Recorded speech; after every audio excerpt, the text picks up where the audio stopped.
Blue screen crashes on the Acer Veriton Z All-In-One can have several causes. This tutorial explains practical solutions to troubleshoot Windows errors and restore stable performance. So while you're performing updates, you're getting an IRQR not less or equal message, K-mode exception not handled, kernel data in page error.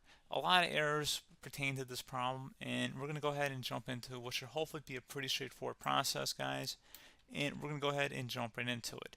So first thing I'd recommend doing would be to actually go ahead and boot to the troubleshooting utility on Windows 11. So if you do a hard power off 3 times in a row, Windows should automatically attempt to launch the starter prepare utility. And if it doesn't find anything, it will give you the option to select advanced settings, in which case it will take you to a screen that looks like this. Now, if it does not take you to a screen that looks like this, or you're unable to get to that, you can also download the Windows 10 Media Creation Utility, or Windows 11. They probably will make a creation utility for Windows 11 at some point. And it doesn't really matter. You can actually run the Windows 10 utility on Windows 11 as far as I'm aware. And you should be able to run the troubleshooting utilities built in within it. So you just would go ahead and download it to an ISO file and then burn it to a DVD or USB. It'd have to be about 4 gigabytes or more. It couldn't be a small USB flash drive, and it couldn't be a CD. It'd have to be a DVD. And then you boot your computer from it. So depending on the computer manufacturer, you'd have to tap a different key on your keyboard in order to launch that menu, in order to select what boot drive you want to go off of. So it could be anything between the escape key, F2, F8, F12, for example. And those are the function keys on the top of your keyboard. So you may have to just do a little bit of trial and error. Shouldn't take you more than a couple minutes. Googling it would probably be best before you even begin. But anyway, we're ready to go ahead and jump right into it. So we're on the choose an option page. So these will look very similar whether you're booting from it directly within Windows itself, or if you're plugged in a USB flash drive with the media creation utility installed and you selected the recovery option. So when you are setting up your Windows 11 installation or Windows 10, depending on the drive you're using, there should be an option to repair your computer in the bottom left corner of the dialog window, one of the first screens that comes up. You go ahead and select that, and then it would take you to a troubleshooting screen like you see here. And you want to go ahead and select troubleshoot, reset your PC, or see advanced options. And then there are going to be a whole bunch of options in here that we're going to explore in today's video. The first one, we're going to actually go underneath advanced options and then select startup prepare, fix problems that keep Windows from loading. So go ahead and select that first.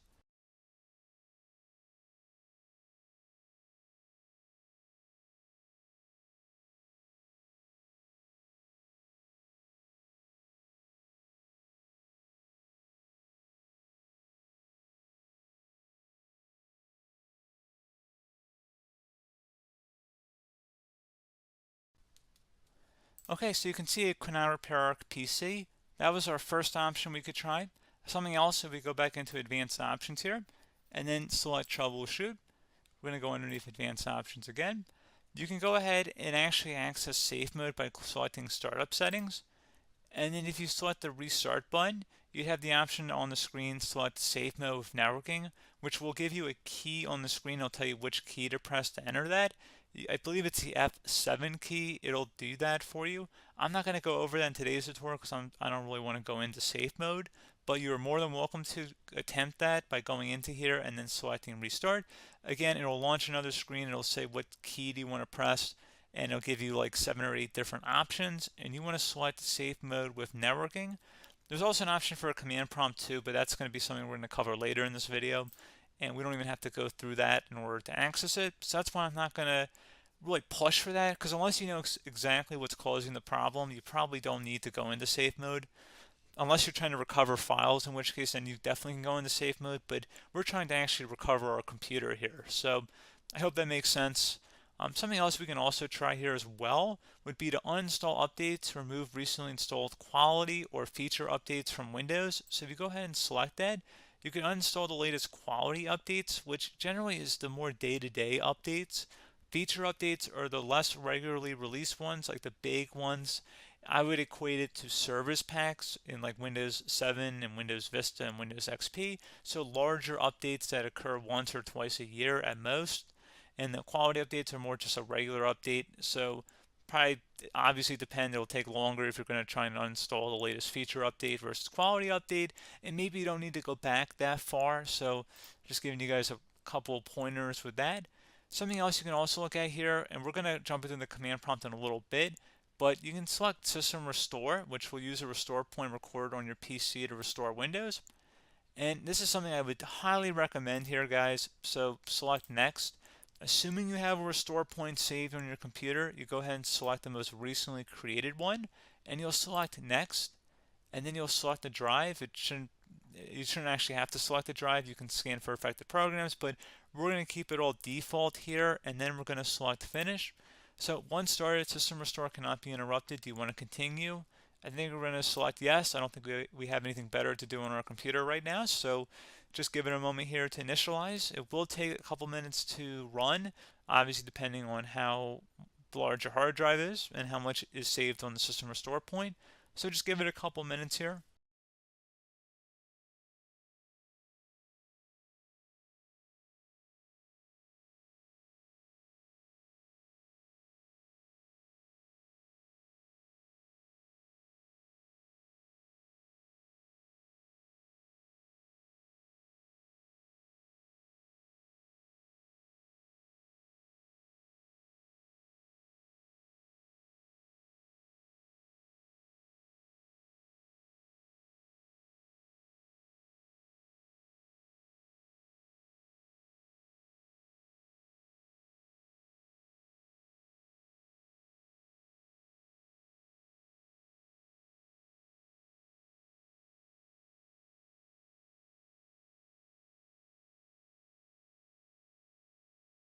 Okay, so you can see System Restore completed successfully. The system has been restored. Your documents have not been affected. Click the Restart button to restart your computer. Go ahead and select Restart.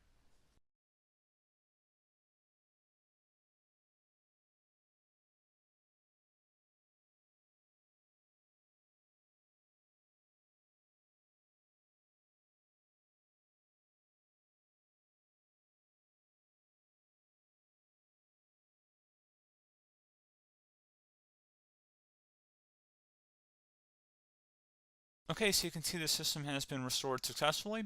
We're going to go over a couple different methods in addition to that if that did not work. So I'm just going to pause the video and we're going to start back on the recovery screen that we started with. Okay, so a couple other things we can try here too. If you go back into troubleshoot, you can select reset your PC, let you choose to keep or remove your personal files and then reinstalls Windows. You can select to keep my files, which will remove apps and settings but keeps your personal files. You can also select remove everything, which will remove all of your personal files, apps, and settings. So this is more of a factory reset, the second option here. First option, it should not delete all of your personal files. However, it will pretty much clear most of your programs, and keep in mind, there's no guarantee that your information, number one, is even still available and easily recoverable on your computer to the point that you actually would be able to recover anything. And the second point is that there's always a chance that it won't actually recover and it will just do a factory reset anyway. So there's no guarantee that actually would keep your files anyway. So I would recommend trying to get a recovery tool and backing that up first before selecting it anyway. But again, those are a couple different options. And then something else you can try here, if you go back to the choose an option. Another option, if you go underneath choose an option and select troubleshoot, advanced options, and now select where it says command prompt. Okay, so the first thing we should do is type our main hard drive here. In most cases, it should be the C drive. So you just do a C colon and then hit enter on your keyboard. So once you're underneath the C drive, we're going to type in dir and then hit enter on your keyboard. It should have program files, users, and Windows all in there. That's how you know you're in the right directory.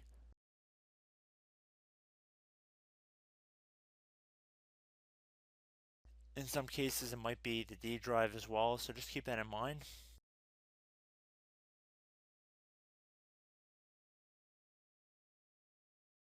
Next thing we're going to do is type in cd space / Windows / system 32 / config,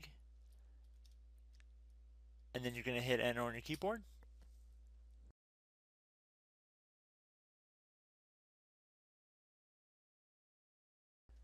So now you're going to type MD space backup. If you've seen other tutorials, it might also say to put down MD backup. That's because the backup name is pretty common when you want to back something up. So you can name this whatever you want, doesn't have to be backup. So if you've already made a backup folder in the past, you could do backup 1, for example. So once you're done setting the name you want the backup to be called, hit enter on your keyboard again.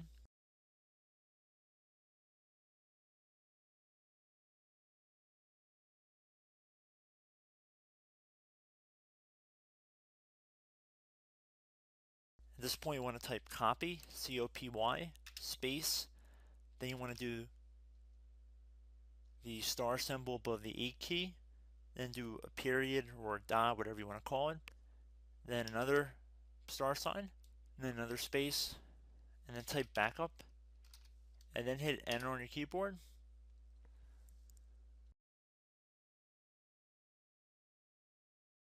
Now you want to type CD reg back, R-E-G-B-A-C-K,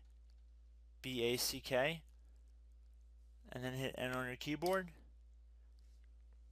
So now that we are under the reg back, so now you want to type dir again, and then hit enter.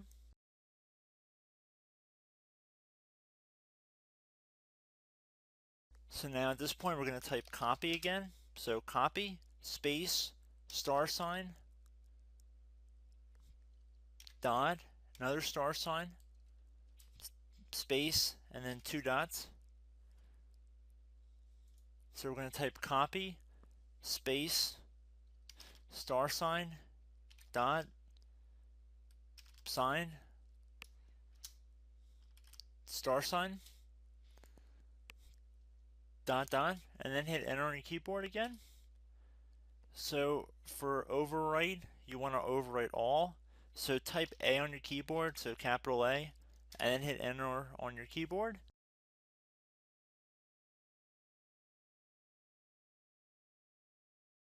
So at this point you should be good to go. You can close out of the command prompt window, and if you accidentally continue to Windows 10 you should be all set.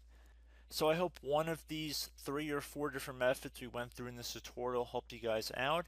Again, I'm not sure if you guys heard me earlier, but try to go back into your safe mode if possible and uninstall any programs you know might be conflicting with the Windows startup if you can get into safe mode.